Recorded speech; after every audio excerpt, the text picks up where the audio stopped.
Today, Matt Walsh Show, a comedian is arrested in the UK for making fun of trans people on Twitter. At what point do we start treating the UK like North Korea or any other totalitarian state? Also, another potential BLM martyr is sabotaged by body cams.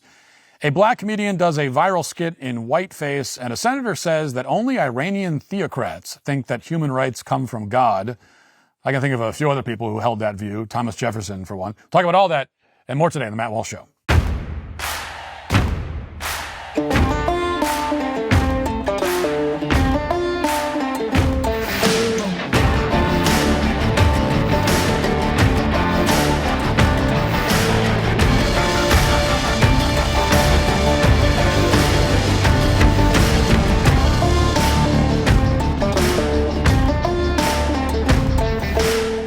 This episode is brought to you by Prize Picks. You and I make decisions every day, but on Prize Picks, being right can get you paid. Don't miss any of the excitement this season on Prize Picks, where it's good to be right.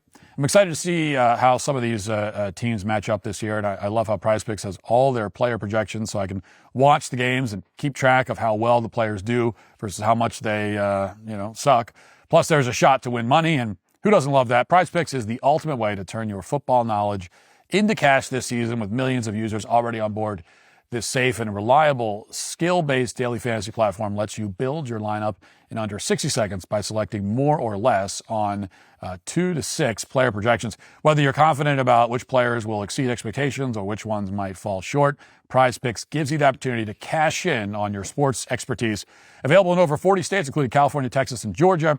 It's never been easier to enjoy daily fantasy action while watching your favorite games unfold as and this is exciting as the season starts. And I'll tell you right now, my projection is my team, the Baltimore Ravens, will go 17-0. I'm calling it right now. I can't stop myself from being a total homer. But download the app today and use code Walsh to get $50 in lineups after you play your first $5 lineup. That's code Walsh to get $50 in lineups after you play your first $5 lineup. Prize Picks. It's good to be right.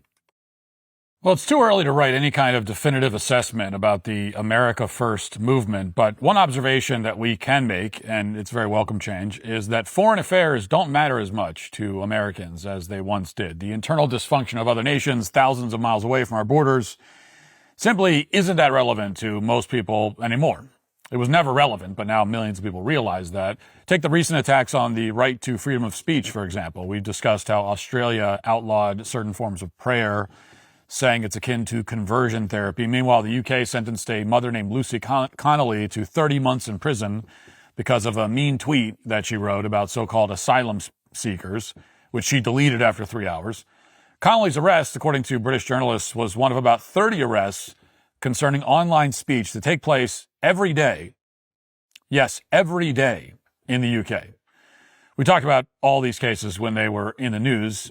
These are important stories because they illustrate the decline of Western nations, which we share some history with, obviously. But at the same time, it's hard for most Americans to get too worked up over any of those incidents because our own country has similar problems. And simply by virtue of the fact that these problems are taking place within our borders, these problems are then vastly more important. Just a few days ago, a mother in Minnesota was charged for saying a racial slur, something that isn't a crime, was never a crime under our Constitution. But the Constitution isn't operative anymore in the state of Minnesota. And that's an infinitely bigger issue than anything that's happening in Australia or the UK or Canada or anywhere else outside of our borders. Now, that being said, there are some stories that, although they originate overseas, they do implicate the free speech rights of Americans in a very direct and unprecedented way. And the recent arrest of a comedy writer named Graham Linehan is one of those cases. This is a case that's so egregious and so obviously threatening to American interests and our constitutional rights that it should result in immediate sanctions against every senior official in the UK government, as well as the elimination of diplomatic relations between our two nations. The United States should treat the UK no differently than, say, Iran or North Korea for the indefinite future. And the State Department should make it very clear that American citizens should avoid traveling to the UK for their own safety. So here's the basic factual background before we get into the broader implications for Americans. 57-year-old Graham Linehan is an Irish citizen. He's best known for his work on the 1990s comedy series Father Ted. And on Monday, he was in Arizona preparing to board a flight to London's Heathrow Airport. The reason he was going back to London is that on Thursday, he was supposed to stand trial on charges of, quote, harassing an 18-year-old campaigner for transgender rights, whatever that means exactly. Now, at the gate, he was told that for some unknown reason, he needed to be reticketed and assigned a new seat. That was a potential sign that his reservation had been flagged in the ticketing system by the authorities. And indeed, upon landing at Heathrow, 5 armed police officers were waiting for Graham Linehan the moment he got off the plane. The officers escorted Graham to a private room at the airport, at which point they informed him that he was being arrested for posting 3 inflammatory tweets on X. And then, by his account, Linehan openly began laughing at the officers because the whole thing was just too absurd. But it wasn't a joke. The officers explained that, indeed, they were arresting this man because of 3 posts that he had made on X. And they only released him from jail on bail on the condition that he doesn't post any more messages on X for any reason. So he's barred from communicating on this particular social media platform for the foreseeable future. To restate, on his way to stand trial for offending trans activists in the UK, the police in the UK arrested Graham Linehan on a separate charge for offending trans activists once again through his online posts. They're now silencing him completely because these 3 tweets are just so awful and intolerable. Now, at the risk of being arrested myself the next time I travel to the UK, a country that's already promised to punish people who retweet offensive content, I'm going to show you each of these 3 offending tweets right now. So batten down the hatches, grab onto something stable. This could get a little dicey. Here's the first offending post, quote, if a trans-identified male is in a female-only space, he is committing a violent, abusive act. Make a scene, call the cops, and if all else fails, punch him in the balls. Close quote. Yes, that's the first offending tweet, which led to the arrest of the comedian who wrote it after he landed following a 10-hour flight. Now, this shouldn't need to be explained, but this is not incitement to violence or whatever they claim. Now, yes, it's true that if you take the comedian, he's a comedian, literally, he tweeted about an act of violence against a certain subset of people. He said that those people should be punched in the balls, but his post was not intended, obviously, to produce any imminent criminal action, and his post was not likely to produce any imminent criminal action either. And therefore, it's not criminal. You know, he didn't say at 8 o'clock tonight, everyone should go out and find this particular trans-identifying male and punch him in the balls. And then post like the home address of the target. Now, if you do that just to anybody, then yes, that would be unlawful. That is incitement to violence. What Graham did, by contrast, was to assert that men who invade the private spaces of women, as a general matter, are a physical threat and should be punched in the balls. It's a general comment that in context is intended to be somewhat humorous. The writer is, after all, a comedian. He was not inciting any lawless action. He wasn't targeting any particular individual. He was pointing out, to comedic effect, that so-called trans women, quote unquote, have testicles. Like that's the fact. I have to explain this to the cops in the UK. That was the point. This is a distinction that might require some nuance to understand, but it is a very, very important distinction. It's not hard to understand if you have an IQ above 70, but, so it really shouldn't be hard. But if you erase this distinction, as the left is intent on doing, then free speech disappears as well. And that's because, as we all know, it's extremely, extremely easy for activists to claim that certain speech is supposedly threatening. If you remove the requirement that unlawful speech must contain an imminent threat, and that this threat must be likely to produce imminent unlawful action, then pretty much all right-wing speech will become illegal overnight. They'll be able to label every right-wing policy as a threat to commit trans genocide and so on. And of course, that's their goal. They want to imprison every single conservative for hate speech as soon as they possibly can. Now, for what it's worth, not many people saw this particular tweet from this comedian, at least not before the UK government blew it up. It had something like 100,000 views in total, which is not many on the social media platform. But even if 50 million people saw it, everything that he wrote would be completely reasonable. In a free society, you're allowed to make comments like that. But the UK is not a free society, and it hasn't been for quite some time. Now, to be fair to the government in the UK, there were 2 other allegedly offending tweets that this comedian wrote. Here's one of them. It shows a photo of some kind of trans rights rally, and as a caption to the photo, the comedian wrote, quote, "A photo you can smell. Now, I've thought about this for some time, and admittedly, I can't come up with any argument for why this would be illegal or even remotely controversial. It's a straightforward observation, like the kind of thing you might hear, David Attenborough make if he ever had the misfortune of narrating a rally full of trans activists. The rally obviously smelled terrible. None of these people demonstrate any interest in personal hygiene. Everyone knows that. It's very obvious. He's pointing that out. So what's the big deal? In fact, I would even argue that technically he doesn't say that he says it's a photo you could smell. He doesn't say it smells bad. Maybe he meant to say that it looks like it smells like roses in there. I can't imagine anyone having that visceral reaction to the photo, but who knows? Now, as best I can tell, the real issue here maybe is the follow-up tweet. Again, this one refers to the trans activists in the photo. And here's what the comedian wrote, quote, "I hate them, misogynists and homophobes. F them." So apparently this is the issue. He wrote some nasty words about these people, I guess. There's nothing that you could even if you were bending over backwards, there's nothing in that you could view as an incitement to violence or a threat of violence. He just insults them, says, "I hate these people and they're misogynists and homophobes." Apparently it's illegal in the UK to refer to trans activists as misogynists and homophobes and to direct swear words at them. Or maybe you can't say you hate these people. Now, it's fine for them to say, F TERFs and to call you Nazis and to say they hate you and to call you a misogynist and homophobe, get you fired from your job, celebrate the deaths of Catholic children who are praying in church, all that kind of thing. But the one thing you can't do under any circumstances is say you hate them. They can say it to you. You can't say it to them. At the moment, the UK government does seem to realize how terrible all this looks. The health secretary has just come out and suggested that the UK's hate speech laws need to be addressed to make sure they're applied in a legitimate way.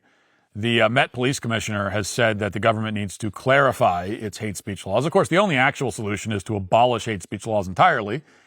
There's no middle ground here. As long as you have hate speech laws on the books, political dissidents will be rounded up and imprisoned for offending the regime. That's why hate speech laws exist. But the middle ground approach is what they're going with in the UK at the moment. Here's how a Green Party leader addressed the arrest, for example. Watch. According to Graham Linehan, because the only thing the police have said is that they've acknowledged a man was arrested on suspicion of inciting violence. That's why the police say they turned up. What's your view, Mr. Polanski? These are totally unacceptable tweets, and I accept that people who are in politics, we get lots of abuse, but let's also face we shouldn't get abuse, and I certainly recognise that women get more abuse than I do. For instance, I get a lot of anti-Semitic abuse. I'm one of a few Jewish leaders that have been in British politics. Today, a Muslim man was elected as my deputy leader, Motin Ali. I've seen the amount of Islamophobia he gets.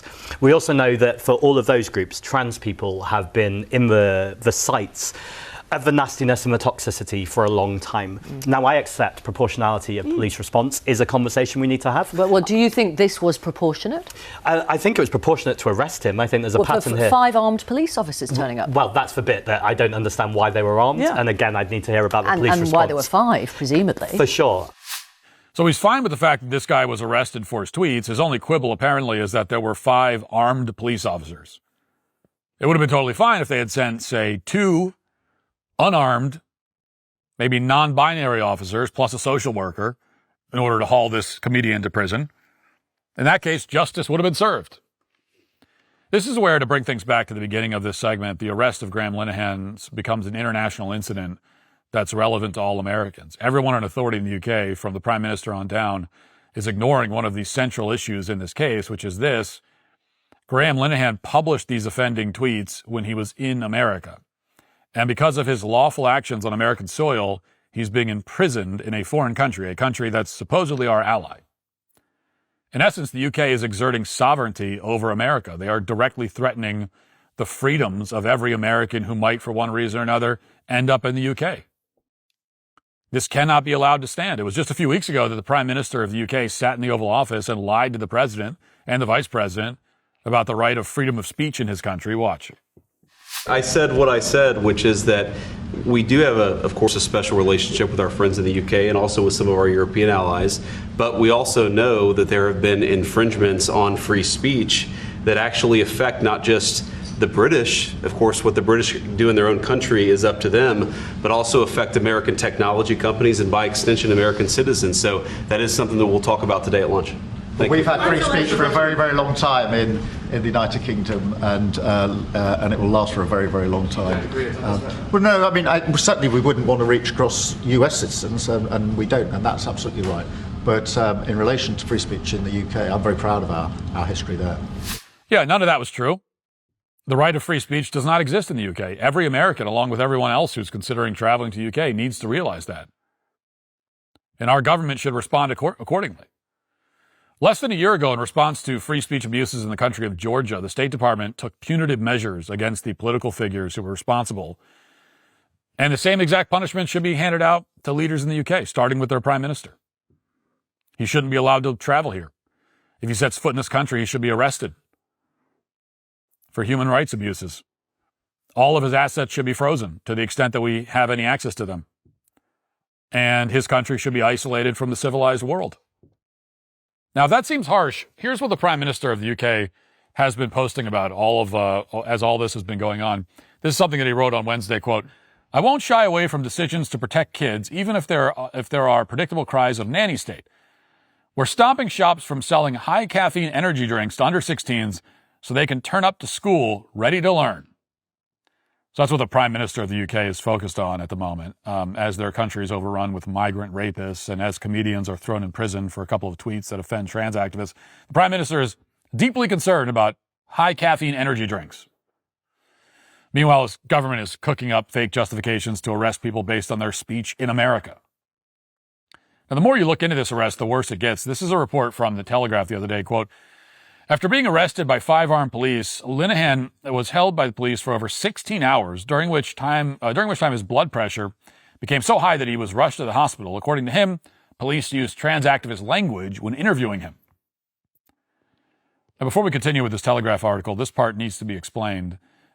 This is a quote from Linehan's Substack describing his arrest. Quote, "The police interrogator mentioned trans people.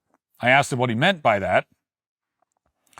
Quote, people who feel their gender is different than that was assigned at birth. I said, assigned at birth? Our sex isn't assigned. He called it semantics. I told him he was using activist language. Eventually, a nurse came to check on me and found my blood pressure was over 200 stroke territory." Already, this is kind of extraordinary, at least by American standards. How many police interrogators in this country would use the phrase gender assigned at birth? If you had to guess, how many would say that? It's the kind of thing that, if you know any police officers, doesn't seem like something they'd say. But in the UK, it's not exactly unheard of. They have hard-boiled detectives raging about cis men and gender fluidity as part of their standard interrogation practices. Pathetic does not begin to describe this. But let's continue with this Telegraph article because, again, things get worse from here. Quote, "The Metropolitan Police initially claimed Linehan had been arrested on suspicion of inciting violence, before clarifying he'd actually been arrested on the offense of intentionally stirring up hatred on the grounds of sexual orientation." It was hard to understand how Graham's tweets could possibly meet this definition. Male trans activists are normally quick to reject suggestions that their desire to present as women is autogynephilia, a sexual preference, but the 2010 law under which he was arrested makes no mention of trans identities. Now, in other words, the authorities went out of their way to twist an existing law, a law which has nothing to do with transgenderism, into a pretext to arrest a comedian for his tweets. Every aspect of this case is a betrayal of the Anglo-Saxon tradition, of the rule of law, of the commitments that the British have made to the U.S. as our alleged allies. No one in this country, whether they're American citizens or not, can rely on the British government to defend the freedom of speech or to honor the legal traditions that laid the groundwork for our Constitution. With the arrest of Graham Linehan, the UK has made it abundantly clear that the U.S. cannot ignore the broader eradication of free speech rights in the West. Yes, it's happening outside of our borders in many cases, but increasingly, foreign governments are making it clear that, in their view, they can bring criminal cases against individuals based on their lawful conduct in the United States. This is a massive escalation in the war against the freedom of speech. And until the UK can demonstrate some daylight between their legal system and North Korea's, no one in this country, including our elected officials, has any reason to trust these people or take them seriously ever again. Now let's get to our 5 headlines.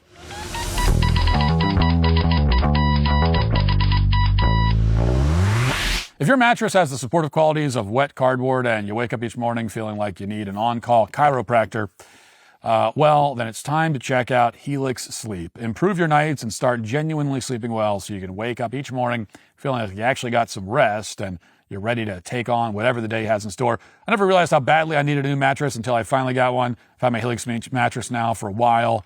Couldn't be happier. I travel a lot too. Every time I travel and I sleep on one of these awful hotel beds, I am once again, my appreciation for Helix mattresses is renewed every single time. It does incredibly well with temperature regulation, which really eases some of those annoying middle of the night wake ups. Keeping cool and comfortable is essential. Plus, it's easier to connect to other wearable devices so you can actually see the data to back up your sleep improvements each night. No more questioning. What makes Helix different is that they don't sell you a random mattress. They actually match you with the perfect one for your body and sleep style. Whether you're a side sleeper, back sleeper, or somewhere in between, they've got you covered. All you have to do is take their sleep quiz and find your ideal match. And trust me, when you find the right match, you'll wonder how you ever slept on anything else. Right now, it's actually the perfect time to upgrade your sleep because Helix is offering a fantastic sale. Go to helixsleep.com/Walsh to get 27% off site-wide. That's helixsleep.com/Walsh for 27% off site-wide. Make sure you enter our show name after checkout so they know we sent you. Go now, helixsleep.com/Walsh. History, economics, literature, the Constitution. Did you actually study these in school? Probably not, or you got some watered-down version that missed the point entirely. Time and technology have changed a lot of things, but they have not changed basic fundamental truths about the world, our country, and our place in it. That's why I want to share something I think you'd find valuable. Hillsdale College is offering more than 40 free online courses that cover everything from C.S. Lewis and Genesis to the Roman Republic and early Christian history. I've been really enjoying their Constitution 101 course, which dives deep into design and purpose of our Constitution, the challenges it faced during the Civil War, and how it's been undermined over the past century by progressive and liberal ideologies. The course is completely self-paced with 12 lectures, so you can start whenever works for you. Honestly, I believe our country desperately needs more Americans who truly understand the Constitution and can stand up to our freedoms and freedoms against an increasingly large and unaccountable government. If you care about preserving what makes America great, I'd encourage you to check out this free Constitution 101 course. It's a great eye-opener to how much we've drifted from our founding principles. Go right now to hillsdale.edu/Walsh to enroll. There's no cost. It's easy to get started. That's hillsdale.edu/Walsh to enroll for free. hillsdale.edu/Walsh. There was an officer-involved shooting in Florida a few days ago. A woman named Tequila Walker was shot multiple times, actually survived apparently, and now she's arrested. And I want to talk about this, although this is not a big national news story. But there's a reason for that, and we'll discuss it. And really, the reason, once again, is that there's a body cam. That there is footage of this event. It's interesting that police shootings are the one kind of story where it's less likely to be a national story if there is a video of it. What does that tell you? Now, I'm not sure how much of this we can actually show on YouTube. I suspect not very much, but here is the footage. Watch. Drop the knife now! Drop it!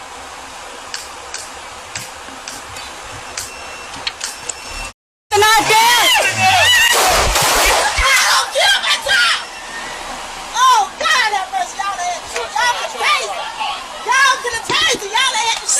Suspect's down. She got a taser. We did taser.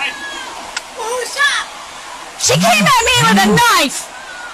What the hell did you expect me to do? Cover me. Cover me. Now, Knife down.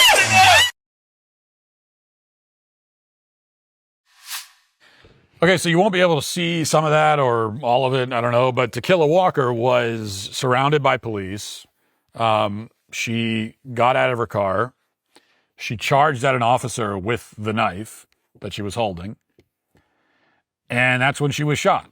They tried hitting her with the taser, but it had no effect because she's a very large, obese woman. So the taser probably just bounced off her. And her blubber, her fat is probably also the reason why she's alive today.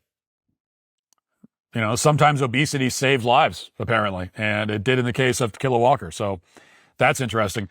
But notice the bystander. So there's somebody standing off to the side, Monday morning quarterbacking it, which is always, I guess you're very used to that as a police officer, but that's always, you're in a high pressure situation, life or death struggle, and you've got somebody off on the side. No, I wouldn't have done it that way. That's not how I would have done it. So she says, why didn't you tase her? You didn't have to shoot her. And the cop points out that we did tase her. We did. And she still charged at us with a knife. What are we supposed to do? Just let her stab us? What do you want me to do? Now, I think the officer shouldn't have bothered getting into a back and forth with that woman, but it was a good question. What are we supposed to do? What do you want us to do? Just get stabbed? Or you want me to get into hand-to-hand combat with this enormous woman who outweighs me by 400 pounds probably? And now this is where, if not for body cams, this is where the BLM propaganda campaign would begin.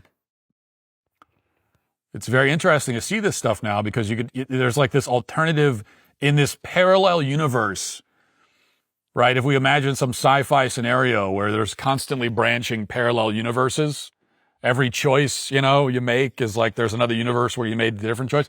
So we're living in the universe where they started putting body cameras on all the police officers a few years ago. But in a different universe where that never happened, and this exact scenario plays out, we know there'd be riots in the street right now. To Kill a Walker, say her name. Say To Kill a Walker's name. Because all you need is one person standing around, one witness. This is what they had in the Michael, go all the way back to Michael Brown. And there was no body cams, and they had one or two witnesses.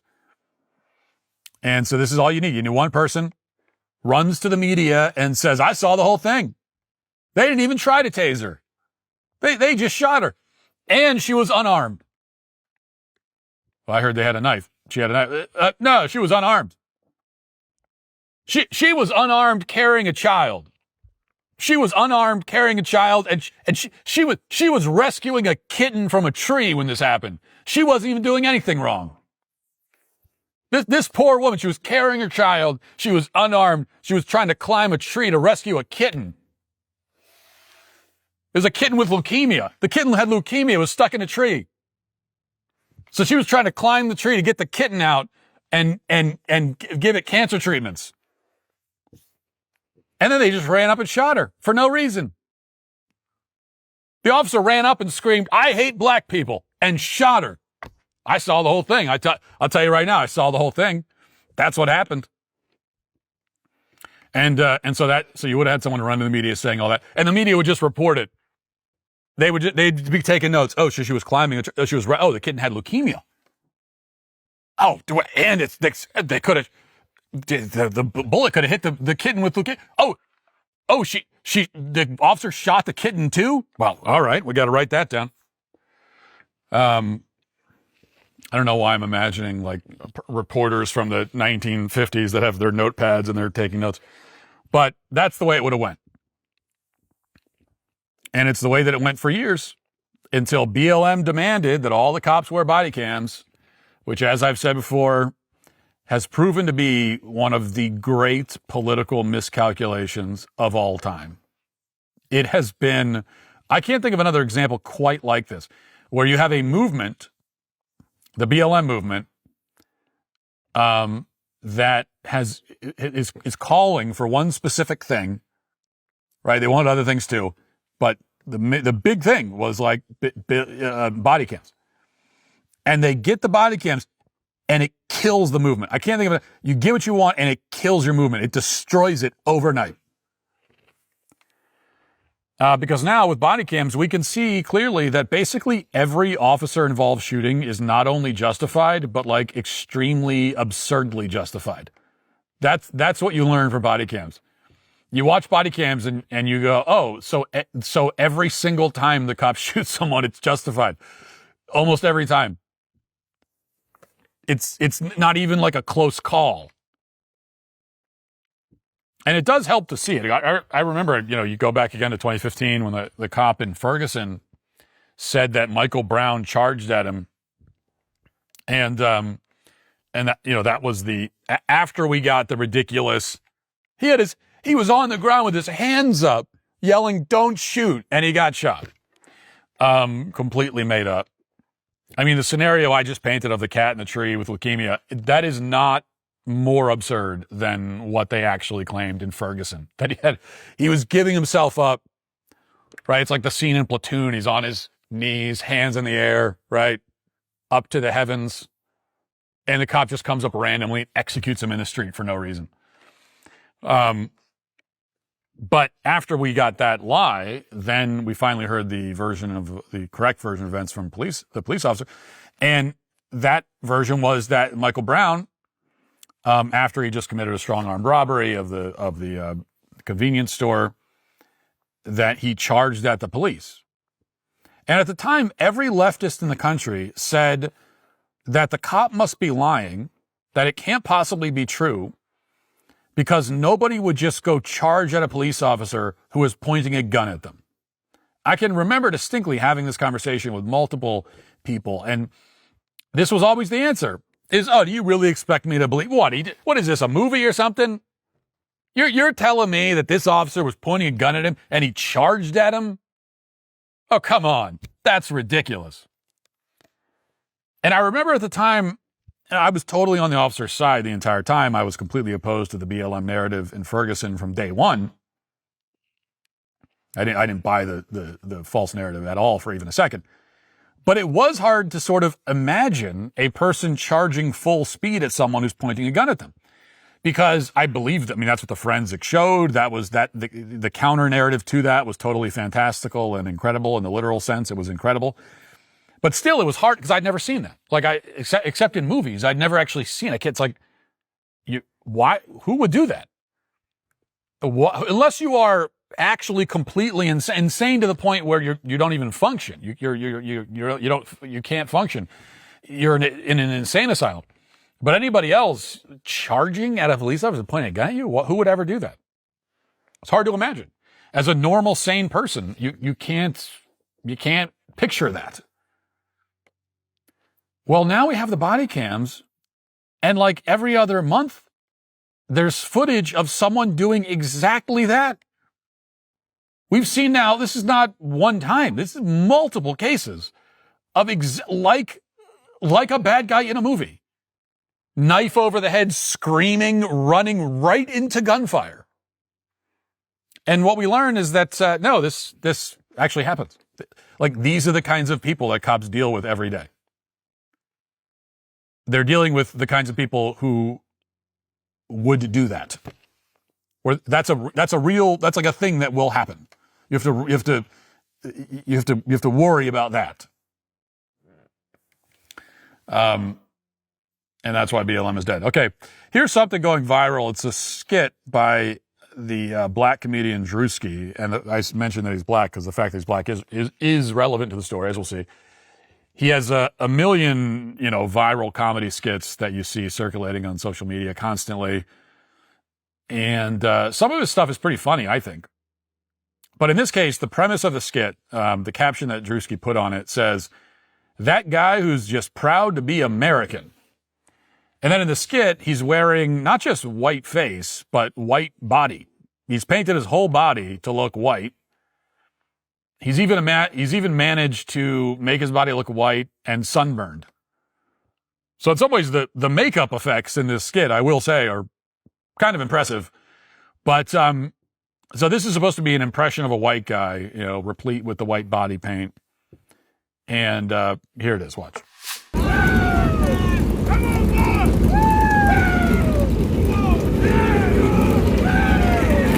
Here's the love. Here's the honor. If you can't honor. Yeah! Yeah! Born in the USA! Woo!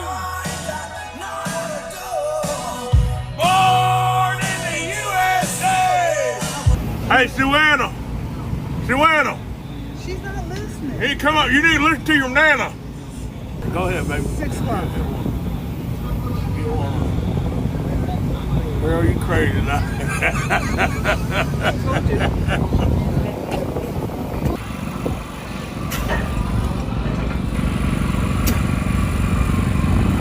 Here's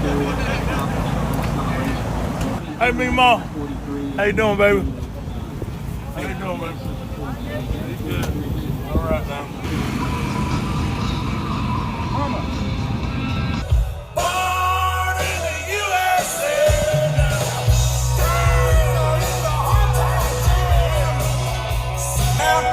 Hey, you lost, boss? No, I'm going to the race. What race? NASCAR race. You going to NASCAR?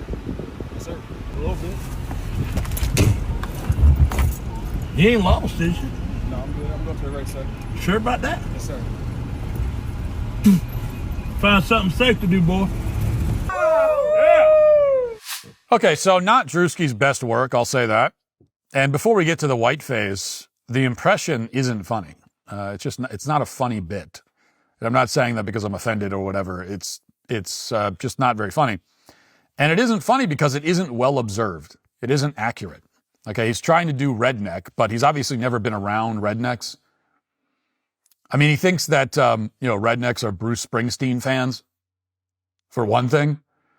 I tell you, DRUSKI, not a lot of redneck Springsteen fans out there in the year 2025. I got to tell you. You walk in with around a bunch of rednecks and say, hey, how about that Bruce Springsteen, huh? What do you guys think? Not a lot of Bruce Springsteen fans. But that's he thinks rednecks are Bruce Springsteen fans. He thinks they're vulgar and racist. So that's the entirety of the impression. Rednecks are vulgar, racist Springsteen fans. That's all he's got. And it couldn't be more off base. And that's not a huge surprise this is a black guy from Columbia, Maryland, so he doesn't have a great read on white country folk. But this was lame, even with those low expectations. And I say this again as someone who generally finds his stuff amusing. One thing about doing an impression, this is something that I think Norm Macdonald talked about, is that to do an impression well, you have to not only have familiarity with the subject of your impression, but also you have to have some affection for the subject or the type of person that you're impersonating. There has to be some warmth, some affection in the impression, or else it's just kind of low effort mimicry, right? The worst impressions are angry. You can tell the person hates whoever they're doing the impression of. This is why Alec Baldwin's Trump impression, I think, goes down in history as the worst impression of all time. Certainly the worst in the history of SNL, and there have been some really bad ones, so that's saying something. But Baldwin just hated Trump, and you could tell that he was seething. It was like this seething, dark, angry impression, and it wasn't funny. It was uncomfortable. It was really uncomfortable watching it, and not in a funny, awkward way, but just in a, I want to turn this off. This is like this person's working through something, and I don't want to see it, okay? And you get the same feeling watching this skit that DRUSKI just doesn't like these people, and that's really what is coming through, and so it makes it less funny. As for the whiteface, look, it's been said now by many people, but I will add my voice to the mix. Yes, if this is okay, if it's okay for a black guy to do whiteface, then it's absolutely okay for a white guy to do blackface. Absolutely okay. And if any white comedian comes along and does that, he shouldn't be condemned. It should just be like, okay, yeah, sure, this is fine now. Because we're done with the double standards. We're done with the two different sets of rules. We're done with hiding behind historical trauma or whatever to justify a double standard. I know I'll be told that blackface is worse because of the history behind it, but we are done with that also. You don't get to make a different set of rules for yourself as some childish, arbitrary way of balancing out some historical wrong that never even affected you in the first place. No black person in 2025 was alive at a point when blackface was socially acceptable. The last minstrel show in America was when? Okay, it wasn't 1998, I can tell you that. The last one was, 100 years ago? I don't know. It's been a very long time. So, you don't get to use that as an excuse. The past is the past. We can't change it. Get over it. Just get over it.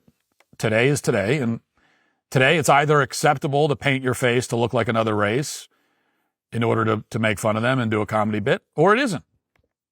It's either acceptable or it isn't.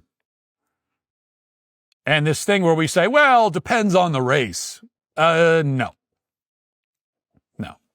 It doesn't depend on the race for anything. When we're talking about, it's offensive to say certain words or jokes or, it depends on no, it doesn't depend on the race. Either it's offensive or it's not. And either it's acceptable or it's not. Either it's the kind of thing that should destroy somebody's career or it shouldn't. And based on the fact that DRUSKI's career is not destroyed, then okay. Then, floodgate is wide open. And that's all there is to it. Which, by the way, is I think is the correct answer. It's the correct answer. Like, if you want to do a comedy bit that involves presenting yourself as another race, yeah, sure. Go ahead and do it. It should be judged entirely based on whether it was funny. I mean, the only real sin that you can commit in comedy is it wasn't funny. And if it's funny, it's funny. Funny is funny. And there are certainly ways to do that that are funny. I mean, I think this was just not funny because, as I said, it was not a well-observed impression. But it could be. So give it a shot. All right.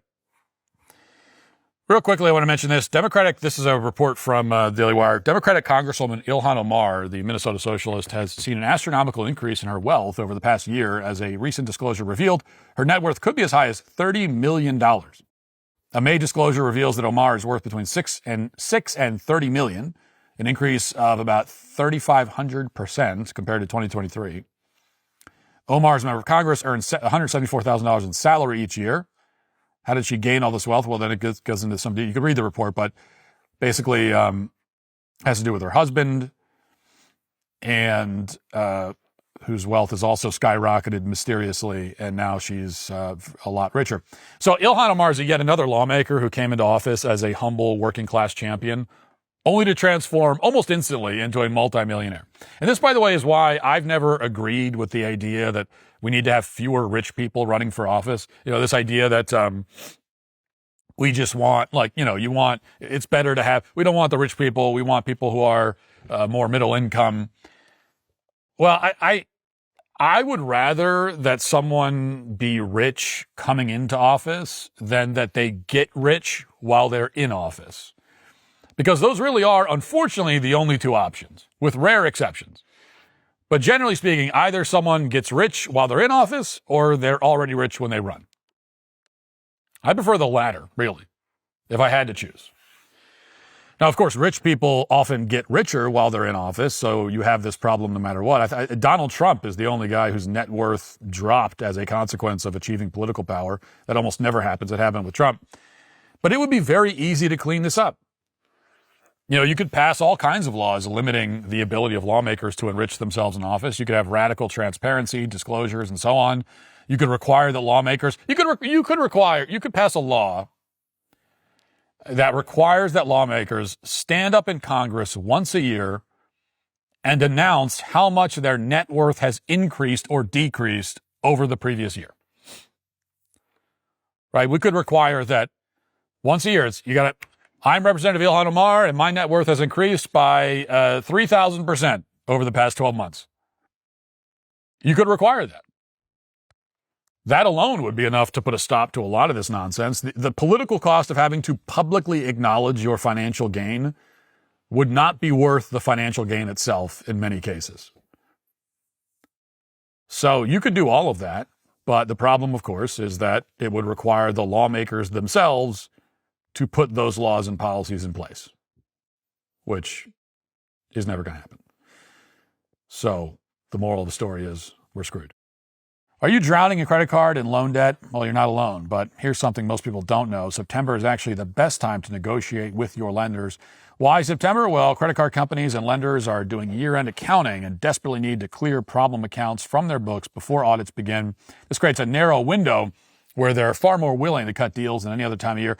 Done With Debt has cracked the code on this timing advantage. They know exactly which companies are most motivated to negotiate right now.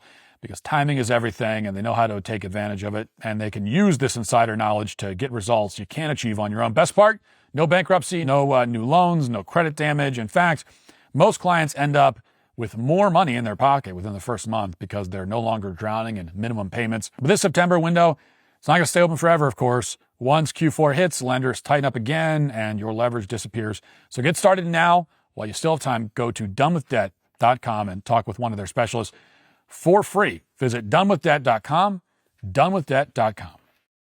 As you know, this year we're celebrating a decade of the Daily Wire, not by looking back, but by launching what's next. First up, Monday, for the first time in years, we're bringing in brand new Daily Wire talent with the premiere of the Isabel Brown Show. Then next Wednesday night, the main event, Friendly Fire, all of us getting together to do what friends do, argue, debate, and probably smoke a few Mayflower cigars. Don't miss the premiere, because inside Friendly Fire is where we're going to be dropping the good stuff. New series, new projects, huge announcements, surprises we've been holding back until now. This is the start of our next decade, and you don't want to miss a single moment. Join us now at dailywire.com. Now let's get to our daily cancellation.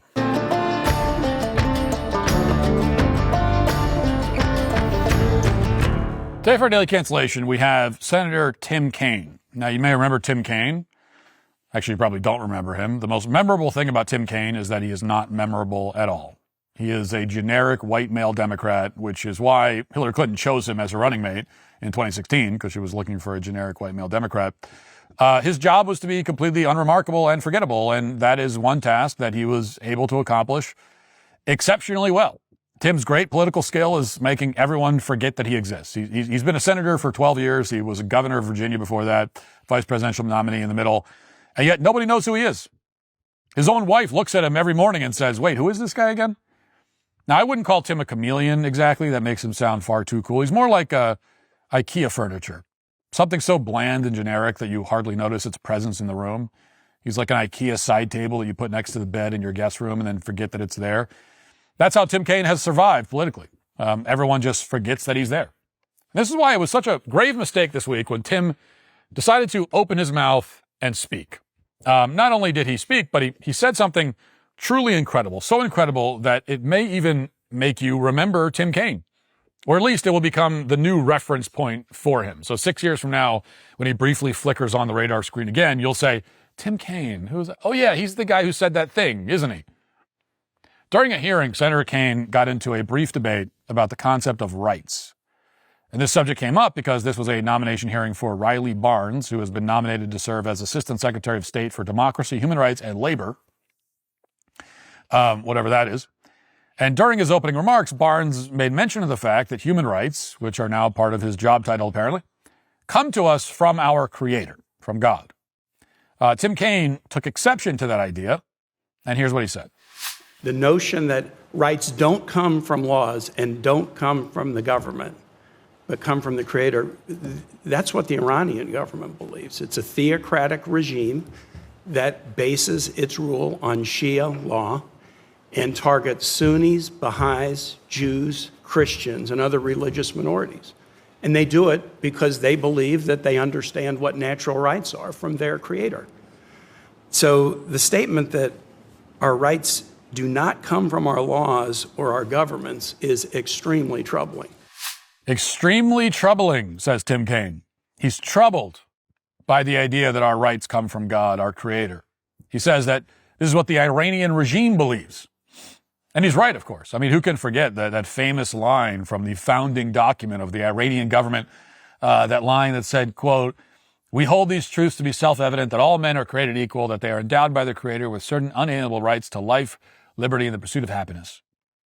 I believe it was, Ayatollah Khomeini who wrote those words. Actually, wait a second. It was, no, that doesn't sound right. My grade school education is kicking in here. I seem to remember that Thomas Jefferson was the author. That doesn't make sense, because was Thomas Jefferson Iranian? Did he serve as the supreme leader of Iran at some point? This is very confusing. Oh, wait, no, now it's all coming back to me. Yes, Thomas Jefferson did write that. He wrote in the Declaration of Independence, which is the founding document of the country, of our country, of the United States, not Iran. Yes, the idea that our rights come from the Creator is literally the core foundational principle that our nation was built on. Our entire system of government, the country itself, rests fundamentally on the idea that our rights come from God. It is the reason our country exists in the first place.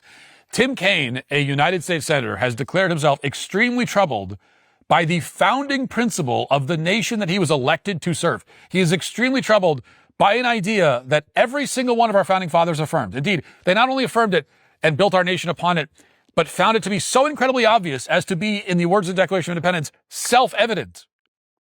And now Tim is extremely troubled by this self-evident foundational truth. Now, it goes without saying that this man should be immediately removed from office. Anyone who rejects our nation's core principles is not fit to serve in the United States Senate or in any other capacity. He swore an oath to uphold the Constitution, and yet he is extremely troubled by the philosophy upon which it was based. And that means he cannot possibly fulfill his oath. He's disqualified himself. That should be the end of a career that produced exactly one memorable moment, which is this one. And yet it should be said that Tim Kaine has only made the mistake of saying out loud what everybody in his party already believes. They're all godless heathens who, whether they are explicit about it or not, reject the idea that our rights come from God. They all reject our nation's founding principle, just like Tim Kaine does. Because Tim Kaine was right about one thing. Rights are a religious and theological concept. They are a spiritual doctrine. They have no meaning outside of that framework. A godless worldview can't account for rights. Rights in that case are just whatever the guy in power says they are. There's no higher power or inherent right to appeal to. So whenever somebody talks about rights, they're making a religious claim, whether they know it or not. Our nation is founded on this explicitly religious claim, endowed by the Creator, etc. This is what makes most of our political debates in this country so pointless and fruitless.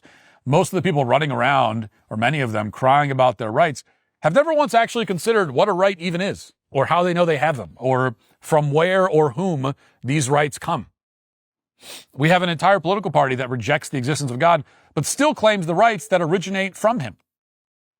And rights can only originate from Him. The government should recognize and protect these rights, but they do not create the rights. The government is supposed to be a steward of our rights, not their author.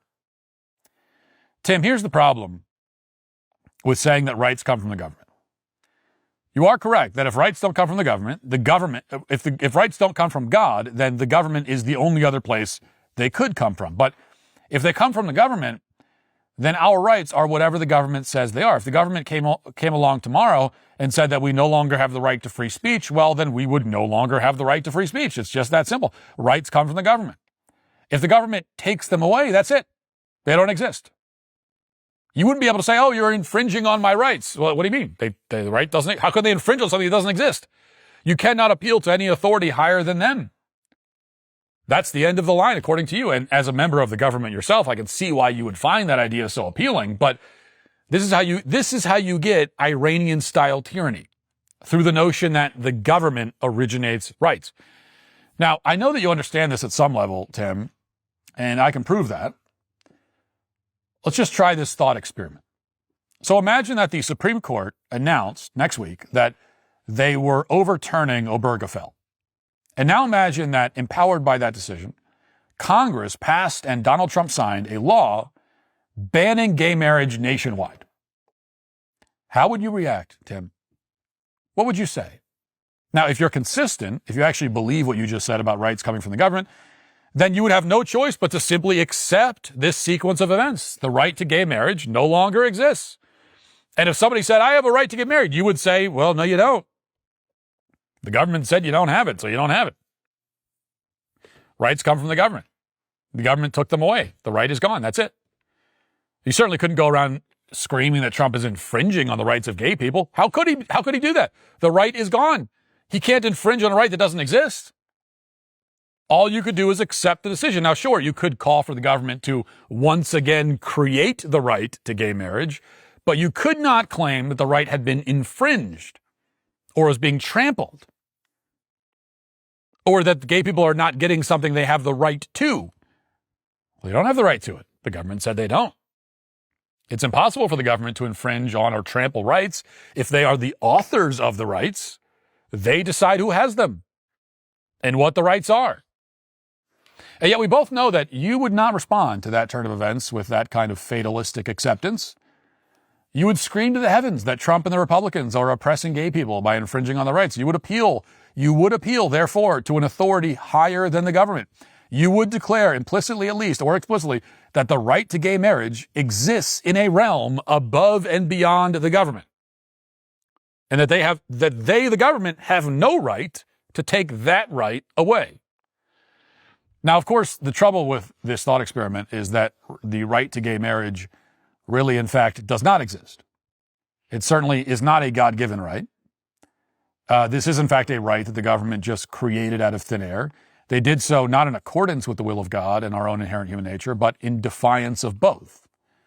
The right to gay marriage doesn't really exist. But my point is that you think it does.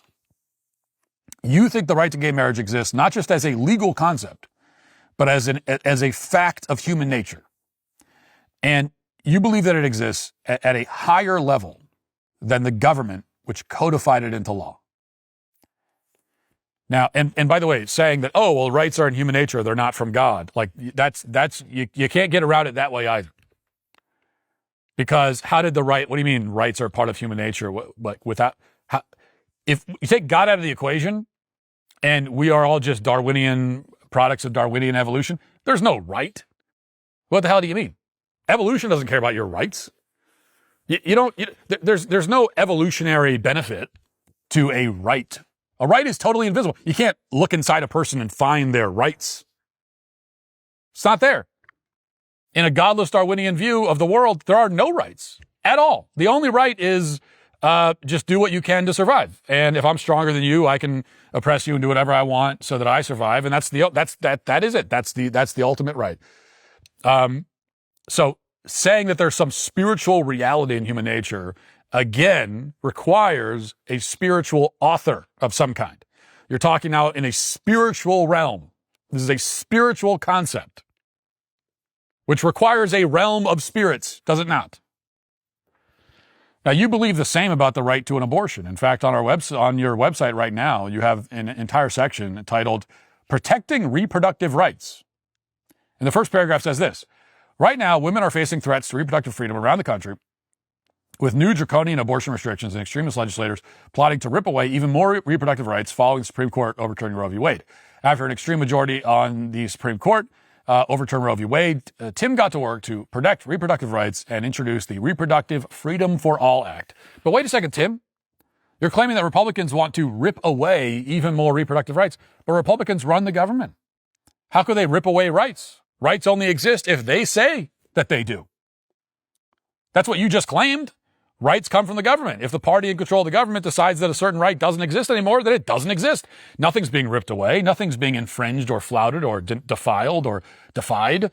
The right to an abortion, reproductive rights, originates with the people in power, according to you. If the people in power change their mind, then the right no longer exists. They've taken it away. It just simply doesn't exist anymore. Now, once again, in reality, there is no right to an abortion. God does not endow women with the right to kill their children. In fact, he does exactly the opposite. He endows women and men with the inextricable responsibility to care for and love their children. But my point again is that you think the right to abortion exists at a level higher than the government. You say you are troubled by the concept of God-given rights, and yet you, in fact, do think that God gives women the right to kill their babies and men the right to marry other men. You and your ideological cohorts reject the idea of inherent human rights only to go and invent a whole series of new inherent human rights. And those rights are all perverse and horrifying. Because you, Tim, are a perverse and horrifying person. Even if you are also boring and forgettable. And that is why Tim Kaine is today canceled. That'll do it for the show today and this week. Talk to you on Monday. Have a great weekend. Godspeed.